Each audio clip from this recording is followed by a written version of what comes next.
Bonjour, c'est Angèle sur Speed Cooking, bienvenue. Aujourd'hui, on va faire un petit biscuit nappé de caramel fondant avec par-dessus du chocolat à manger avec le café, au goûter. Un petit biscuit qui ressemble beaucoup au Twix, si vous voyez ce que je veux dire. Biscuit, caramel, chocolat. Allez, la recette. Donc, nous allons commencer par préparer la pâte. Pour ça, la pâte à biscuit, il nous faudra du beurre doux. On ajoute également la farine et le sucre en poudre. Donc on met le four à préchauffer à 180 degrés. Je viens mettre mon couvercle et mon bouchon doseur et on va mixer 30 secondes, vitesse 5. Donc voilà la pâte sableuse, une pâte sablée. Donc l'idéal serait d'étaler cette pâte dans un moule carré, un moule à charnière ou un moule comme celui-là, un cercle carré. Mais j'en ai pas, donc moi je le fais dans un rond, ça n'en sera pas moins bon. Et donc on étale notre préparation avec une cuillère, ça a l'air d'aller bien, sur du papier cuisson. Avec le doigt, c'est encore mieux. Il faut avoir environ 1 cm d'épaisseur de biscuit. Moi, c'est mon moule de 22-24 cm. Donc, on va enfourner notre fond pendant une trentaine de minutes à 180 degrés jusqu'à ce que ce soit doré. Alors, pendant que le biscuit cuit, je mets tous les ingrédients pour le caramel dans le bol du Thermomix. Donc, mon lait concentré sucré, le sucre en poudre, le beurre salé cette fois, et le miel. Pile poil, une grosse cuillère à café. Donc je mets le couvercle et le gobelet cuisson et on va mélanger 30 secondes, vitesse 5. Donc à présent j'enlève le gobelet, je dépose le panier pour éviter que ça saute partout et je vais programmer 20 minutes, 100 degrés, vitesse 3.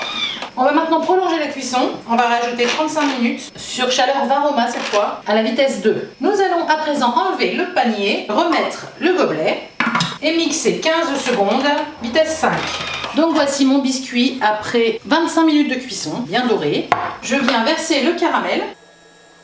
Il est magnifique. Il va y en avoir une sacrée épaisseur. Je vais arrêter là, garder le reste pour autre chose. Parce que j'ai peur que si c'est trop épais, ça soit pas équilibré au niveau des goûts. Voilà.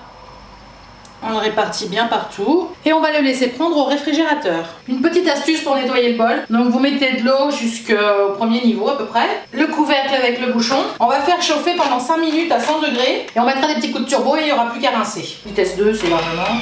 Donc on va à présent réaliser la couverture en chocolat. Donc pour ça, je mets mon chocolat en morceaux dans le bol.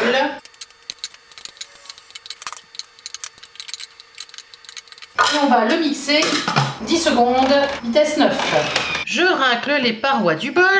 On ajoute cuillère à soupe d'eau environ. Et on va faire fondre pendant 5 minutes à 50 degrés, vitesse 2. Le chocolat est fondu, il ne nous reste plus qu'à l'étaler sur le caramel. À peu près lisse. Et on replace à nouveau au frigo pendant aussi longtemps que possible. Tant que la gourmandise ne prend pas le dessus. Une nuit c'est bien, mais au moins quelques heures. Donc, un couteau sans dents, on fait le tour afin de découler. Et là voilà notre Twix géant qu'on pourrait presque servir comme ça en tarte. Pas mal. Donc moi puisque je suis partie pour faire des biscuits de grignotage, je vais essayer de faire des bâtonnets. Donc on coupe. Ça fait quoi? Ça fait bien ça de large un Twix. Coupe les bouts.